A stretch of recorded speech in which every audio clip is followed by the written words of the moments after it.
Hello, everybody. Welcome to our fifth episode. I can never, every week, I'm like more amazed. We got it to number 5 of Around the Horn. And if you're watching us here, you probably see there's now 3 faces this week instead of just Kevin and I, who you've had to put up with for the first 4. Um, we have a really special guest. Kevin, do you want to introduce our Yeah, special here? so I will. We're actually really happy today to have Brendan Breen with us. Brendan's yes, I don't even need to say really new anymore, but you're coming up on, I guess, a half a year, a little bit further than that. Brendan is the president of the Industrial Supply Association. So thanks so much for being with us today. Thanks, guys. Happy to be here. Yeah, very good. Yeah, and we're going to talk about a few different things today, but if you're online and listening and you have questions or is anything you want for us to possibly cover, just drop it in there and we'll incorporate it into our session today. So Good. Kevin, why don't you kick us off and let's get rolling here. Yeah. So I think, Brendan, what we're going to do is, each week do kind of a real quick look at the week. We're going to do that really quickly. My old friend Tom May just popped in. He says safety in numbers. That's right, Tom. We'll have to get you on your show. It'll be safe too. So I want to get like 6 or 9 on here. We have like a Brady Bunch thing for us old people that remember that. Right. So I think, Brendan, we're going to recap the news a little bit very quickly, get maybe some of your feedback on that. But then we're going to go in and I really kind of want to talk about ISA a little bit, some stuff going on in the marketplace. Obviously, you've got an event coming up and just kind of share some thoughts. The last thing I ever want to do with this Friday event that we do is have this become like super structured and rigid. It's just the idea and opportunity for us all to chat a little bit. So, Tom, why don't we pop up the news and let's look through that briefly. And by the way, as a reminder, if you're not getting this Around the Horn email, just pop us a note here and we'll make sure that you get it every week. But I think we've got right here is kind of three topics, as we do our general news, that really kind of impact all of us, right? This discussion about what's going on in the stock market, that's ups and downs, and have we hit bottom? Are we not quite there? Where are we at with that? This speculation on some commodities, and then we're looking at the inflation. This week mortgage rates dipped a little bit, then mortgage rates went back up. I think yesterday, maybe the recessionary pressure isn't as much. We've got all this stuff going on, and I thought I'd throw this out to you guys without talking about any one of these particular articles. Maybe let's talk about the general economic feel a little bit, and maybe Brandon, let me throw it over to you. Do you have any kind of thoughts on what you're seeing as you talk with? Because you spend, every day, right? Your constituents and members are manufacturers, distributors, and independent manufacturers reps. What's your take and feel on things? Yeah, so I mean, nothing new from my conversations. I've been hearing about 3 main topics: is labor and inflation and prices. And so there he is. There I am back. The recent news, I mean, I've watched what came out in the last couple of days. Good, strong numbers from labor, inflation starting to, having a decent month after some really rough ones. And then certainly, seeing some of the supply chain stuff ease and seeing gas prices and fuel prices come down. All that stuff is great, because what all I've been hearing from my members is those are the things that have been really driving them nuts for the last several months. And so I'm optimistic that some of these trends will continue. Obviously, there's still a lot of uncertainty, but we're all looking for some optimism. The best news, though, is that through all of this stuff, demand is still remain really strong, at least in the industrial sector. So optimistic. That's my word for the day. That's great to hear. One of the things we've talked about a little bit, and Tom, you can comment on this in a moment. Tom and I talk about it a lot. I think I've told you, Tom and I have been friends, since kindergarten. So we chat, besides the business interest we have together, we chat a lot about these types of things. But, it's interesting as we look at recessionary, the way the market looks at things, right? What are we looking at from what is the stock market doing? What are the other economic indicators that we look at right now?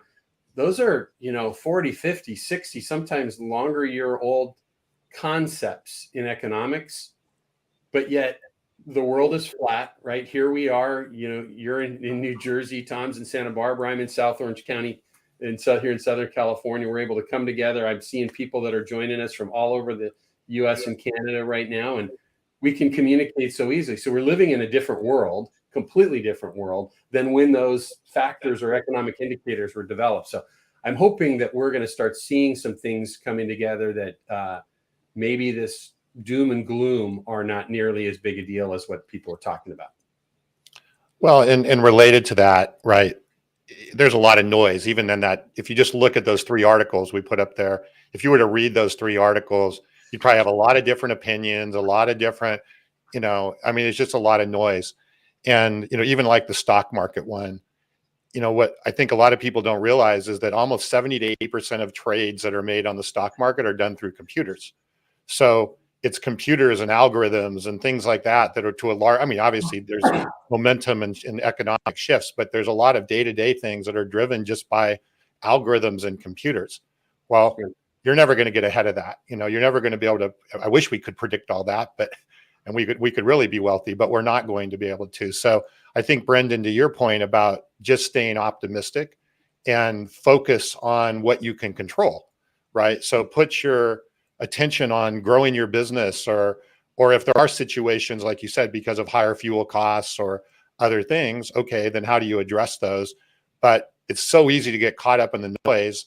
And I think that, even back to your point, Kevin, about the indicators that we're using and we're looking at, it's like, I don't know. I mean, again, they are a lot of them are probably a bit obsolete and not entirely up to date. So stay focused on what you can control. And I think that, to me, is my moral of the story. Yeah. I mean, I'll say one more thing. I was taking a look at, we have a tool at ISA for our members called Top Line Pulse, and it basically allows them to navigate business cycles. And I think what it does for me when I look at it is it takes the news and kind of parks it to the side and said, let's look at how this trend rolls out over a period of time, because you don't want to react to the news of what happened today. You want to look at a rolling 3 or a rolling 12 and see exactly how that curve gets smoothed out a little bit, and then how you can take advantage of what's coming as opposed to what just happened yesterday. That's great point. So now I'm realizing that's a tool I haven't looked at. I'll hook you up, man. I keep telling you, Kevin, to stop watching the news. So we need to just get that tool and look at that. It's like, well, we're ISA members, right? So we should probably take advantage of some of these things that they offer. It's kind of funny to think about that. Well, let's take that conversation about those economic factors. Let's roll that down, Tom, kind of the next level on today's kind of news email. And we kind of look at what ties with that, right? Is we've got doom and gloom if you turn the TV on in so many instances. But then we look further down here and we see we've got multiple organizations at Applied Industrial, the Zorro division at Grainger, just like Grainger as a whole. They're strong, right? We're not seeing these factors. And one of the things that just baffles me through all of this is, as we talked, Brendan mentioned earlier, the labor market, right? It's like, well, wait a minute. We have the Great Resignation crossing over with layoffs, right? What is this? And I think when we look inside what, we like to refer to in our business as the channel, or as, distribution, manufacturing, distributors, dealers, wholesalers, independent sales agents, and so forth. Bridges are still being built, right? Hospitals and infrastructure, whatever it is, the big projects are still going on. Factories, even if they maybe had a slowdown at the factory, they're still running and breaking belts and needing mop buckets and all of those things that drive these people in the industrial channel specifically. And so we're kind of seeing that, I think, with some of the results that are being posted. What'll be interesting is to see next quarter, right? That'll probably give us a much better indicator. And my gut tells me that maybe results won't be quite as strong, but I don't think there's going to be big dips. Yeah, I mean, I think that again, if I'm leaning on much smarter people than me, meaning like actual economists that look at this, they are saying that exactly what you're saying is, yes, there is going to be a slow dip based on demand softening a little bit, but we're not seeing the catastrophic things or they're not showing the catastrophic things that the news are talking about. They're talking about a somewhat softening of things like construction, U.S. industrial production, but that coming back in middle of 2023. They're seeing it coming back around and maybe even getting higher than where we are now. So you got to just ride the trends, guys, I guess. No, I think that's a great point. It makes. Oh, go ahead, Tom. Sorry. No, I was just going to say, while he's on that topic, Brendan, we had a question here from Tom May related to kind of along the line what you're talking about. Are your members passing along the inflationary cost increases, or are they absorbing it and then hoping that tide turns, kind of riding out the storm? Hey, so Brendan, before you answer that really quick, I want to add a little bit of context to this.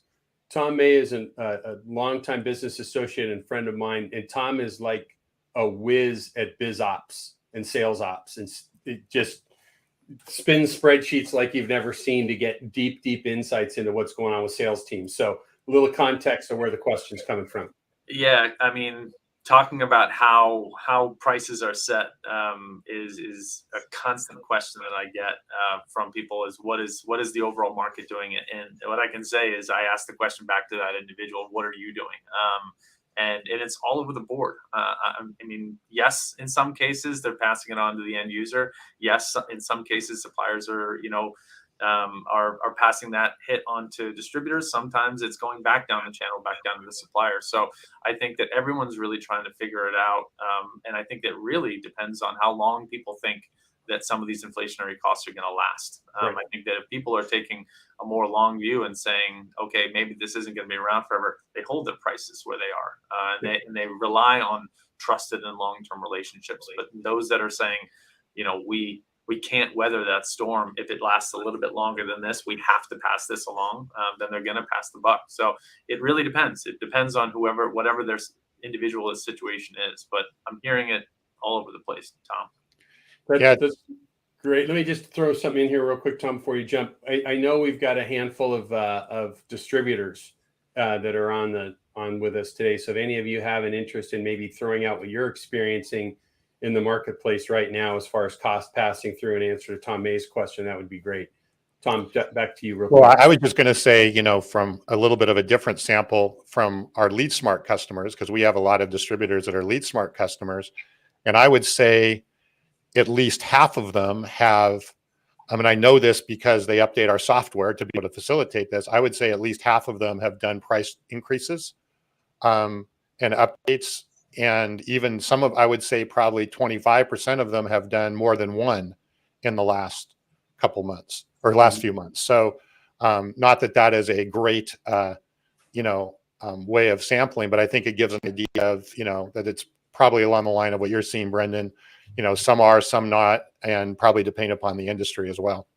Well, and I'd say that it's also felt everywhere. I mean, you go to the grocery store and things are 20% more expensive. So I don't believe that price increases are a massive shock to anyone right now. Those that are doing it are probably not seeing a massive amount of pushback, just because it's not like there are competitors who can come out and beat it that often. Right. So I think that those that do it are in a position, either they're in a unique position where they have to do it, or have figured out exactly how to trust that relationship. But one thing I know is those prices normally don't go back down. So once this is over, I mean, that's your new standard. Right.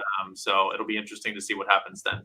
So there's another interesting question on this from Kyla here related to that. Is maybe not a question, but a statement, but I think it's related.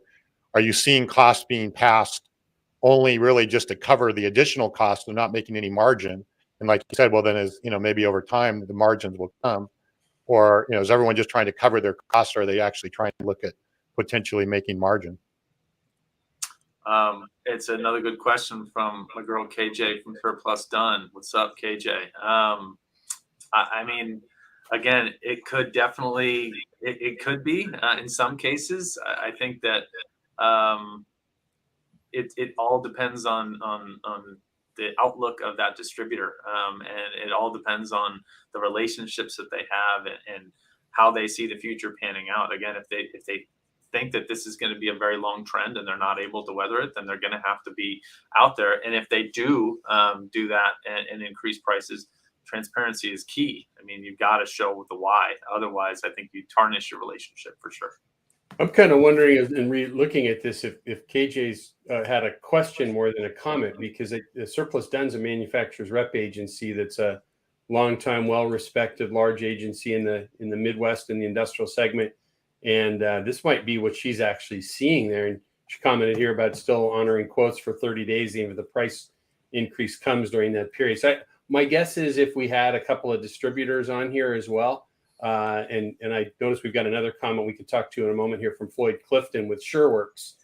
But I think if we talk to a handful of, probably could right now take a sampling of 10 distributors and 10 manufacturers and get 7 different answers that were within a pretty similar of each other, that, you know, there's a variance across the board. I think people are like that. And I've been on the manufacturing side in an operational side and ownership of a manufacturing company. And, you know, I've never seen anybody in all my years in this industry that says, let me find a way to take advantage of or stick it to my partners, right? It's, some companies are extremely efficient and can absorb more of their raw material increases and have a mindset of partnership. Others maybe have less of that partnership mindset and don't have the efficiencies in their supply chain or their manufacturing, have to do it faster.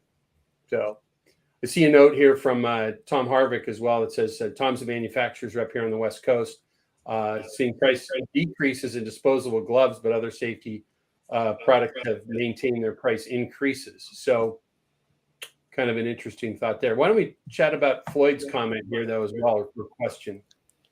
Yeah, so Floyd is asking, you know, do you feel the price pressure from supply chain increases in imported products will spur a trend towards manufacturing in Mexico versus the U.S., or partnering with suppliers who manufacture in the U.S.? Are we seeing a balance shift? So I think the punchline of that question is that will that cause us to look at where we make our stuff, right? Do we change where we actually are getting our stuff manufactured and made? I think he's talking about, you know, are we going to see more of onshoring, right? And Brendan, are your members talking about that? They're talking about it. I think that people have been talking about onshore long before this crisis, for sure, onshoring and reshoring. But I think that it's about speed. I mean, how quickly can you establish a new partnership, or how quickly can someone set up a new manufacturing facility that actually takes advantage of the issue that's present? If there's a different option that already exists, then certainly people are looking for that. And I am seeing a lot more of our members that manufacture in the United States putting that up front, really putting that out there in their marketing, putting that out there in their pitch, their value proposition. But if a company decides to pick up their manufacturing facility out of China and throw it into Mexico or North America somewhere, that doesn't happen overnight. You know, and so I think it could just be a reaction and good news, but it doesn't. I don't think that it's upending the apple cart right now. I think that's a really, really great statement, because I think and you nailed it, in my opinion, at the beginning with your comment, Brandon, was people have been talking about this. I want to say 4 or 5 years we've been, you know, if not longer, just some inklings of onshoring, specifically in the industrial world, right? But I think what you might have out there, in all honesty, is probably a lot of senior executives who were part of their companies when their companies offshored, right? Or remember or see there's remnants still within the organization of what happened when they offshored. And those weren't necessarily great experiences either. And then obviously you've got that same pressure that says, well, if I'm going to make that commitment, then I'm going to do X amount of less dollars. And I think what most people would probably do would be partially reshore or onshore, so to speak, as opposed to getting rid of that. Then you got to look at, well, what's my pricing like with those factories that I'm now decreasing consumption with there, and I'm transferring that to Mexico or somewhere else in Latin America. So it's an interesting concept. But what really ties to that is what Andy Mitchell's mentioning here in a comment that he made. And the first part of it that I want to look at is freight costs, right? You know, ocean freight has gone from $18,000 to $25,000 on a 20-foot container, or a 40-foot container, I should say. And, you know, that I see that a lot. I live about 40 miles south of the Los Angeles Long Beach Harbor, and I'm up that way in a couple of spots of highways that I drive. You can see. So when you saw those, you know, hundreds of ships out there, that was not, you know, just miles from my home, literally to the point that as far south as I am, there were some ships waiting to even get in that queue. So it's kind of interesting that if we don't see some downturn in freight costs coming in, that's going to pressure, I think, that whole onshoring or reshoring concept as well. Yeah, that certainly could add a whole nother level of cost, right, to the margins and everything like that on top of that, if that continues to change. Hey, this is fun. As we're diving into this, we've got now, I just saw a comment here with one viewer or friend that's joined us today talking with another or mentioning something to another one in the chat. So that's really cool. You mean we lost control? We've lost control of our show? Is that what you mean, Kevin? I don't know if it's that. I'm liking to think that it's a value. So Okay. it's good. Maybe we can help drive some relationships out of this over time. So I want to kind of jump ahead this because we only have about 10 minutes left. And hey, Brendan, I just saw your glass. Can you hold that up again? It's filled with the wrong thing right now. I was just going to say, man, it's. I was going to say that Guinness is pretty light. They have a new light version. Well, it's 12:30 where I am, and even earlier where you are. I don't know how you guys do business on the West Coast, but we take ourselves seriously. Yeah, that's right. And it just triggered me for the late Friday afternoon, though. Good stuff. Hey, I wanted to spend a little time though, because of we're appreciative of you joining us today, Brendan, and I want to spend a little time talking about ISA, and I want to preface that, right? Because I'm going to give you maybe I think you and I talked about this. I was, fortunate enough we got to have breakfast together last December in Princeton, New Jersey, when I was back visiting AD. Went up to visit with you, which was great. Thank you again for making that time. But I've spent close to 35 years in distribution, most of it focused in the safety world. I've become more knowledgeable about ISA in the last 24 months than I have in the last 30 plus years. Mm-hmm. Now, there's a difference there that I want to preface with that is I, for a long time, did most of my business as on the West Coast and with a smaller manufacturer or having a manufacturer's rep agency. But what I found interesting is, and I want to get maybe your take on this as we talk about it, because I've been trying to, since I've been involved with ISA, both, LeadSmart, our company being, a technology supplier partner, a member of ISA, getting to know you, get to know Ed previously and your team, and really appreciate what your group is doing. I don't see ISA having the prevalence, and this may be my ignorance and naivete with this, but I don't see historically having the same prevalence in the industrial safety world and maybe a few other markets with the strength that ISA has in that tool and a cutting tool and maybe abrasive markets and so forth. And hence why I've been trying to introduce you to quite a few people recently and get more people involved. But I wanted you to maybe take a few minutes to talk to, kind of this, even a small and growing audience that we have and maybe talk to where's ISA, what are they about, where have they been? But more importantly, you're doing some really neat things with your team and the leadership the volunteer leadership, in fact, the new group that you've just recently installed. So maybe spend a little time and unpack that and maybe talk about how we can help ISA as a group of people grow and improve. Sure. So thanks for the overview there. I won't take too much time going into who ISA is, but we are the trade association, the channel association for the industrial MROP supply chain. So that is our members being manufacturers, distributors, and manufacturers reps. We also have companies like LeadSmart who support the channel through uses of technology or consultants, things like that. So we have been around in some name, shape, or form for 120 years. And our purpose and what we are here to do is to lead this channel forward. We see an unprecedented amount of upheaval and challenges stemming mostly from an evolving end user and the rise of Industry 4.0. And so what that does is it really challenges our channel to keep pace and remain relevant. And so we see it as our opportunity to provide the right things for our members to remain relevant. So whether that's the right networking opportunities, whether it is the right tools, whether it's the right strategies, whether it's the right education, we see it's always our responsibility to keep pace with the end user and get out in front of it for the benefit of our members. So some of the things that we're working on right now, you mentioned safety. I will say that my members are telling me to get more safety involved in ISA. They're saying this sector has grown for core industrial distributors that maybe didn't pay as much attention to the safety portfolio as they did in the past, are now seeing the benefits of it and incorporating it into what they do. And so now I'm getting safety manufacturers to come to us and say, we need to get in front of your distributors because they now make up a big part of our channel sales. We're also seeing more distributors come to us and say, okay, now that you're going to represent your cutting tool market and your safety market better, this is a better fit for us now. So I think that for whatever reason, we did gravitate more towards that cutting tool realm, and safety was always a second part of what we did, but not nearly the stronger part. Now I think that there's a deliberate focus to bring that into the fold because it's what our members want and it's what our end users want. I think they want to buy both of those things at the same time. So we're working heads down at a strategic level to try to continue to pursue that. But I did want to talk about, is this the right time to talk about Fall Summit?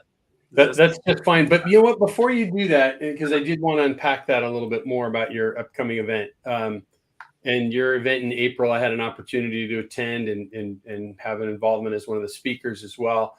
But that virtual event or hybrid event, both in person in Houston, was fantastic. Maybe hit super high level. If I'm a manufacturer, a distributor, or an IMR that's going to listen to this either live today or moving forward, that maybe, especially if I'm a distributor, maybe I'm already involved in a buying group or multiple buying groups. ISA is different than that. Maybe just a couple of quick sentences for each one of those about what value they would see in not only being part of a buying group, but also being part of ISA. So, I mean, we are different from buying groups. We have a great relationship with the buying groups, all of them in our space. We think that they serve a great purpose for networking and for establishing relationships and allowing kind of a group to be bigger than the sum to be bigger than the parts. So I think that the biggest differentiator is that we are not a nonprofit organization that is driven by value to its members, and a buying group is much more positioned to provide financial incentive for the relationships. So they have rebate structures, or it's a co-op or something like that.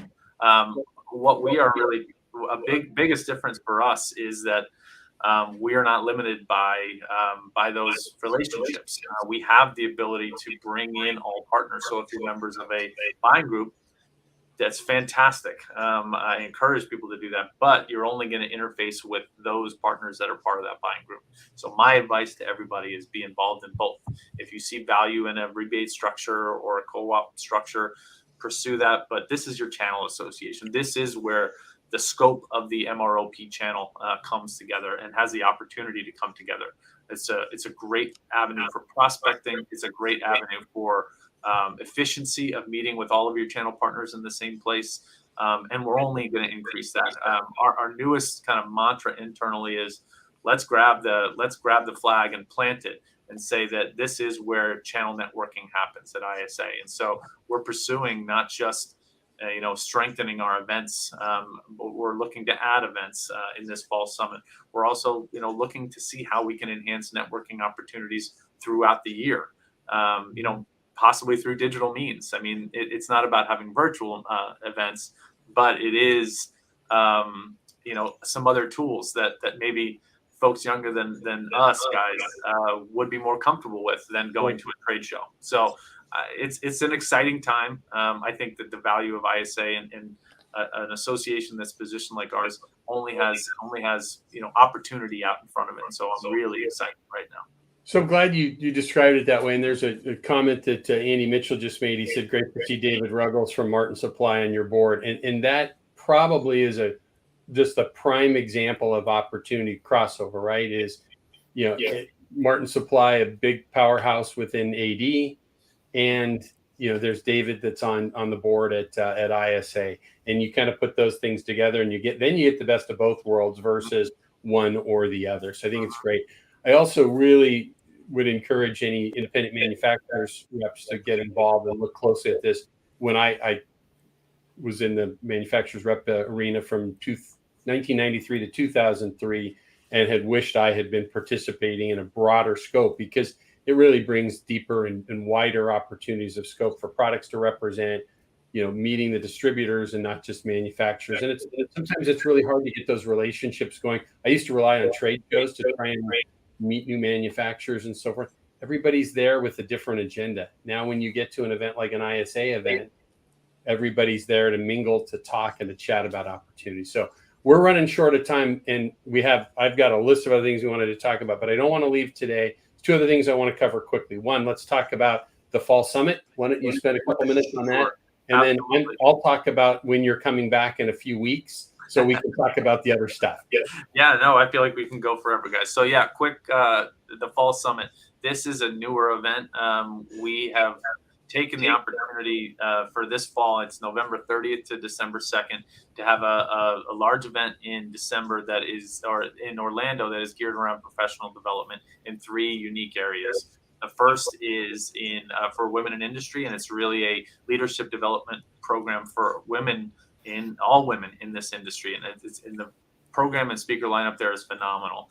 The second is emerging leaders, and a quick shout out to KJ. She's on my emerging leaders committee. They're doing phenomenal work to bring topics like forecasting to a younger audience so that they can think bigger and think like CEOs. So they're going to be diving into that with ITR Economics and theirs.